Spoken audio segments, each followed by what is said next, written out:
Hi, friends. I'm here with our final chapter of Indian in the Cupboard, chapter 16. Now, before we start, we want to think about this whole story that we've read, and the ending is what we call bittersweet. So, think about if you've ever heard that before. What does bittersweet mean? Maybe if you've had some chocolate, it was bittersweet. Or if something, think about what that word could mean bitter and sweet together. And how do you think that is the ending of this story? So, think about that as I go ahead and read the final chapter called Brothers. Omri had fully intended to go to sleep. Patrick did, almost immediately, but Omri couldn't, tired though he was. Instead, he lay in the candlelight, his head turned toward the table where Boone lay, and Little Bear sat cross-legged next to him, erect and watchful. Sometimes Omri would close his eyes, but he did no more than doze. Each time he opened them, he would meet Little Bear's unblinking stare. It was partly the rat that kept Omri awake. It pattered around under the floors for hours, making Omri nervous, but it never came anywhere near the men. No, that wasn't the main thing. The main thing was Omri's thoughts. What should he do? He would bring Little Bear's woman to life as he promised, but then what? He had been hard enough with only one being to feed, protect, and keep secret. Much harder after Boone came. Now there'd be three, and one a woman. Young as Omri was, Omri knew that one woman and two men spelled trouble. And what if there would be children? For all Little Bear's unpredictable moods, his demands, his occasional cruelties, Omri liked him. He wanted to keep him, but he knew now that was impossible. Whichever way he thought about it, the end was the same, disaster of some kind. Whatever magic had brought this strange adventure about must be put to use again to send the little people back to their own place and time.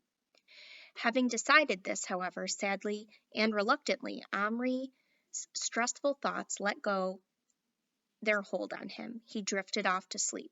When he opened his eyes again, dawn was breaking. The morning chorus of birds was beginning. The candle had burned itself out. The rat had gone to sleep. So had Little Bear, nodding over his bow. Omri peered closely at Boone. The yellow field dressing on the wound moved steadily up and down. His skin had lost the gray look. He was better. Of course, Little Bear shouldn't have gone to sleep, but just the same, he had done his best. Omri slipped out of bed. His blazer was hanging from a hook at the back of the door. He took the paper bag with the woman in it out of his pocket. Moving on tiptoe, he went into the cupboard, took out the plastic soldier, put in the plastic Indian girl, and locked the cupboard door again. When he heard little movements, he unlocked the cupboard and opened the door a crack so she wouldn't be frightened in the dark. Then he got back into bed, covered himself up all except his eyes, and stayed perfectly still to watch what would happen. At first, nothing did. Then slowly, stealthily, the door was pushed a little farther open. Out crept a beautiful Indian girl. There was enough light in the room now for Omri to see the black of her hair, the chestnut brown of her skin, the bright red of her dress. He couldn't see her expression, but he guessed she was bewildered. She glanced all around and at once spotted Boone lying on the ground and Little Bear dozing beside him. She approached them cautiously. For a few moments she lingered behind Little Bear, clearly not sure whether she should touch and wake him or not. She decided against it, circling Boone's feet, sat herself cross-legged at his other side, facing Little Bear. She sat staring at him. The three of them were so utterly still, they might still have been plastic. Then a blackbird chirped outside that gave a particularly loud chirp, and Little Bear sat up sharply. At once he saw her. His whole body gave a jolt. Omri felt prickling up the back of his neck, the way they looked at each other. It went on a long time. Then slowly and both together, they rose to their feet. Little Bear spoke to her quietly in a strange language. She answered. He smiled. Standing there on either side of Boone, not touching, they talked for some minutes in low voices. Then he put out his hand and she put hers into his. They stood silently. Then their hands dropped. Little Bear pointed at Boone and began talking again. The girl crouched down, touched Boone gently and expertly. She looked up at Little Bear and nodded. Then Little Bear looked around the room. He saw Omri. Omri put his finger to his lips and shook his head, as if to say, "Don't tell her about me." Little Bear nodded. He took the girl by the hand and led her to the seed box, up the ramp, and into the long house. After a moment or two, he came out again. He ran the length of the table till he stood on its edge, as near to Omri as he could get. "Do you like her?" Omri asked. Little Bear put his hands to his belt and unfastened it. "I like. Fit wife for chief. I pay much for her." And he handed Omri the belt made of shiny white beads. "Now, Omri, hear Little Bear. Woman say Boone good, not die." Little Bear pleased. Omri take Boone, put in log house. Woman care, give little medicines. He held the pillboxes. Omri get food, make wedding feast. "How can you have a wedding feast with only 2 Indians?" "Yes, not good. Omri make more Indian, come to feast," he said hopefully. When Omri shook his head, Little Bear's face fell. "Little Bear, wouldn't you rather have your wedding feast at home with your own tribe?" Little Bear was no fool. He understood at once.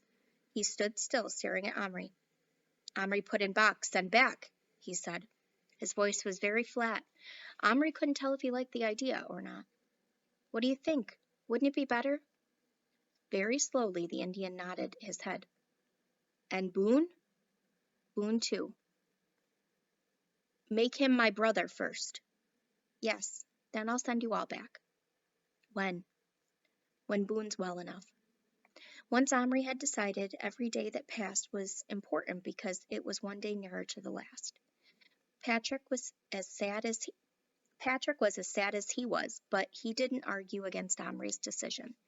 "It's really the only way," Patrick said. After that, he didn't talk about it anymore. He just tried to be at Omri's house as much as possible.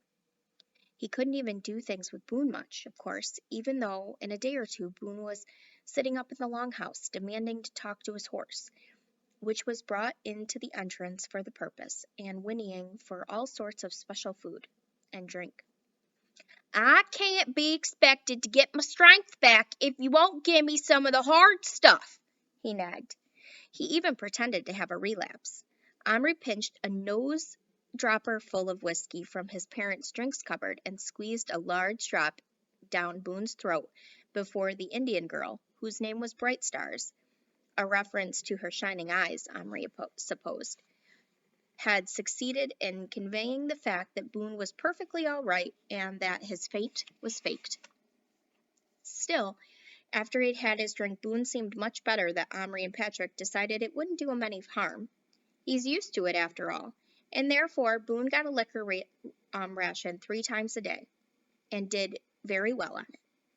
"He'll be ready to go back tomorrow," said Omri on the 4th day. When Boone, having a leg up on Little Bear, managed to ride his horse around the seed box for a steady walk. "They'll probably look after him better than we can, in his own time."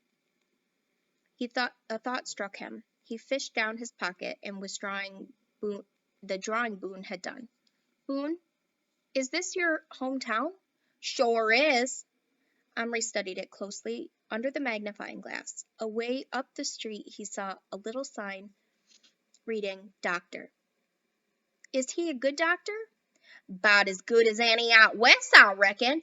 Fish a bullet out of a man's arm or cut his foot off for snake bite, as neat as can be. I seen him bring a pal of mine back from the dead, near enough by putting a hot coal in his belly button. He never operates till the man's dead drunk, and he don't charge entry for the liquor neither." Omri and Patrick looked at each other. "You feel that you were in good hands with this doctor looking after you?" Patrick asked worriedly. "Sure would. Anyhow, don't need no sawbones now. My wound's healing up fine. So long as I get my whiskey, I'll be good as new." Boone bore not the slightest ill will toward Little Bear for having shot him. "That there's an Injun's natural nature. Poor simple creetur could do more than help himself, than I can keep away from my horse and my bottle." That night, before Omri had decided to send them back, he held the brotherhood ceremony.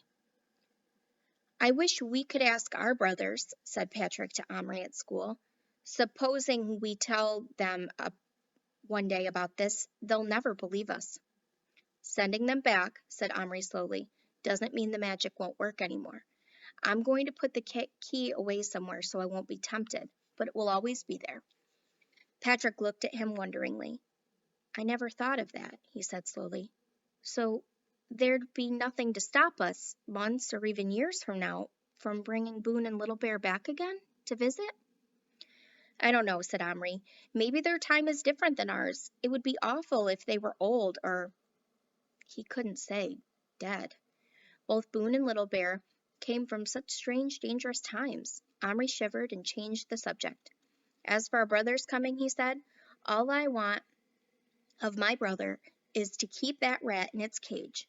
The rat had been caught by Omri after a long, patient wait with cheese and a fishing net, and Omri had threatened Gillian that with the worst fate imaginable if he let it happen again. The two boys went to Yap's after school and bought feast food for the ceremony: salted nuts, chips, and chocolate. Omri brought a quarter pound of the best meat from the butcher's for tiny hamburgers. A teaspoonful would have been enough, but the butcher wasn't interested in that. They got bread and biscuits and cake and soda from Omri's mother. Omri sneaked another dropper full of the hard stuff, without which Boone would certainly not have considered it a festive occasion at all. Omri was rather surprised Boone had agreed to be brother to that stinkin' redskin at all, but Boone actually seemed rather to enjoy the idea. "'Tain't just anyone gets to be my brother and get to be brother with an Injun chief, you know," he said proudly as he rolled up his sleeve and Bright Stars carefully swabbed his arm with soap and water. But when he saw Little Bear sharpening his knife on the pebble, he turned pale. "Heck, it'll hurt," he muttered, but Patrick told him not to be a coward. "It's only a nick, it's nothing at all." "Easy for you," retorted Boone. "I ain't so sure this is such a nice idea, after all." But he cheered up when he saw the campfire being kindled, the smell of meat Bright Stars was cooking on a pointed stick, and when Omri gave him a good swig from the dropper, he swaggered up to Little Bear and offered his arm with a drunken flourish. "Chop away, brother," he said loudly. Little Bear went through the whole routine first, cleaning himself, offering up loud chanting prayers to spirits, performing a marvelous stomping dance around the fire. Then he nicked his own wrist with the point of the knife. The blood welled up. Boone took one look and burst into tears. I changed my mind," he bawled. But it was too late for that. Little Bear seized his arm, and before Boone knew what was happening, the deed was done. Bright Stars bound their wrists together with a strip of hide torn from the hem of her red dress. Boone looked at it in a bemused way and said, "Gee whiz, we done it. I'm part Injun. Well, I guess I can't say nothing against 'em now in the future." Then the two brothers sat on the ground, and Bright Star served them the cooked meat and all of the rest of the feast. Patrick and Omri offered their congratulations and started in on their own food. They kept the campfire going with little bits of broken matchsticks and a bit of coal dust Omri had collected from the outside bunker, which then, when sprinkled on the flame, made it spit minute sparks. Looking at it and the three little figures around it, the boys gradually lost their sense of their size altogether. "I felt as if we were the same size as them," murmured Patrick. "Me too," said Omri. "I wish we were the same size. Then there'd be no problems."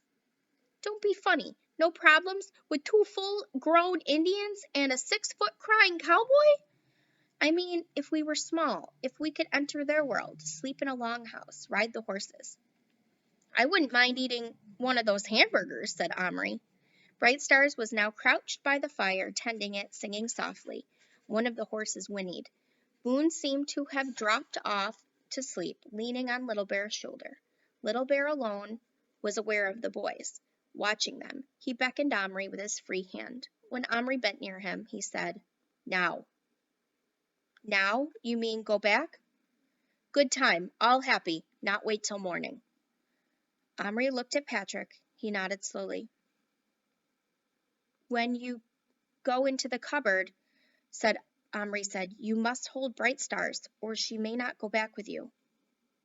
Woman go back with Little Bear. Little Bear hold, not let go. And horse. Little Bear only Iroquois with horse. But Boone must go separately. Don't drag him back to your time. Your people would kill him, even if you are his new brother. Little Bear looked at Boone, asleep at his side, and their joined wrist. Then he took his knife and cut the thong that bound them together. Patrick gently lifted Boone up. Don't forget his hat. He'll never forgive us if we let him leave that behind. To be safe, they sat Boone on his horse. Cowboys often ride in their sleep, and he didn't stir as Little Bear led him down the ramp, across the table, and up another ramp that Omri stood against the rim of the cupboard. Then Little Bear went back to the seed box. Carefully, he and Bright Stars put out the fire with earth. Little Bear took a last look at his longhouse. Then he put Bright Stars onto his horse's back and led them after Boone. They stood together in the bottom of the cupboard. Nobody spoke. Omri had his hand on the door when Patrick suddenly said, I'm going to wake Boone up. I don't care. I've got to say goodbye to him. Hearing his name, Boone woke up by himself. So suddenly he nearly fell off his horse and had to clutch the pommel of his saddle. What you want, kid? He asked Patrick, whose face was close to him. You're going home, Boone. I wanted to say goodbye. Boone stared at him, and then his face slowly crumpled. I can't stand saying goodbye. He choked out tears as tears began to stream. He pulled a huge red grubby handkerchief from his pocket. I just refuse to say it, that's all. I'll only bust out crying if I do. And he blew a trumpet blast with his nose. Omri and Little Bear were staring at each other. Something else was needed, some special farewell. It was Little Bear who thought of it. Omri, give hand. Omri put his hand forward. The horse braced his legs, but Little Bear held on steady. Little Bear took a hold of Omri's finger, drew his knife, and pricked the soft part. A drop of blood appeared. Then Little Bear solemnly pressed his own right wrist against the place and held it there. Brother, he said, looking at Omri with his fierce black eyes for the last time. Omri withdrew his hand. Little Bear jumped onto the back of his horse, behind Bright Stars, holding her around the waist so that she, and the horse made one unit that could not be separated during whatever kind of unearthly journey they had to make together through the unknown regions of time, space, and proportion. Little Bear raised his arm to an Indian salute. Omri put his hand on the door. He nearly couldn't do it. He had to set his teeth. Boone and his horse stood patiently, but the Indian's horse started to prance and sidle. It put up its head and gave a long, challenging neigh. Now! Cried Little Bear. Omri drew the key, closed the door, and turned the key. He and Patrick stood frozen in the sadness, the strangeness of it. The magic was working at this moment. Both of them silently counted to 10. Then, very slowly, Omri, whose hand had not left the key, turned it back again and swung open the door. There they were, two plastic groups, forms, outlined shells of real creatures they had been. Each boy lifted out his own helplessly and examined it. The life-giving details were blurred. Plastic can't show fine beadwork, the perfection of hair and muscle, the folds of the hide, the sheen of the horse's coat, or the beauty of the girl's skin. The figures were there, but the people, the personalities were gone. Patrick's eyes met Omri's. Both were wet. We could bring them back just as a quick, Patrick said huskily. No, I know. They're home by now. Omri put his group, the Indian, the girl, and the horse, on the shelf nearest to his bed where he could see it easily. He laid the Indian belt, still real, beside it. Patrick slipped the mounted cowboy into his pocket, keeping his hand around it as if he wanted to keep it warm. Then Omri took the key and left the room. His mother was in the kitchen getting everyone a hot drink before bed. She took one look at Omri's face, and her hands became still. What's happened? What's wrong? Nothing, Mum. I want you to keep this key. I lost it. Lucky I found it again. You told me it was important. Better if you keep it, please? She nearly refused looking at him. She changed her mind and took the key from him. I'll get a chain to wear it, she said, like I always meant to. You won't lose it, will you? She shook her head and suddenly reached for him and hugged his face against hers. He was shaking. He broke away and ran back to his room where Patrick was still standing with his hand on his pocket, gazing at the cupboard. Come on, I'm going to put all sorts of medicines in it, Omri said loudly. Bottles of pills and stuff Mom's finished with. We'll pretend it's a doctor's drug cupboard, and we can mix lots of them together. His voice petered out. Those were silly games, such as he'd played before. He didn't feel rather in the slightest to play them now. I'd rather go for a walk, said Patrick. But what shall I do with the cupboard? Asked Omri desperately. Leave it empty, Patrick said. In case. He didn't say in case what, but he didn't have to. Just to know you could. That was enough. So, we had a bittersweet ending. So think about the ending and think about how you would feel if you were Omri. And our vocabulary word, our last vocabulary word, is going to be the word fate. And in this story, it said Omri had threatened Gillian with the worst fate imaginable if he let it get away again. So what do you think that word fate means? It was a pleasure to read to you. If you would like to watch this movie, if you don't have it yourself, you can get it from the internet. If you don't have a subscription, you might have to pay to rent it. So that would be up to your parents. And if not, wait for it where you can rent it for free. It's a great movie, and I think you'll really like it. And if you do watch the movie, think about the things that were the same and the things that were different. We call that comparing and contrasting. Have a great day, and remember, be kind.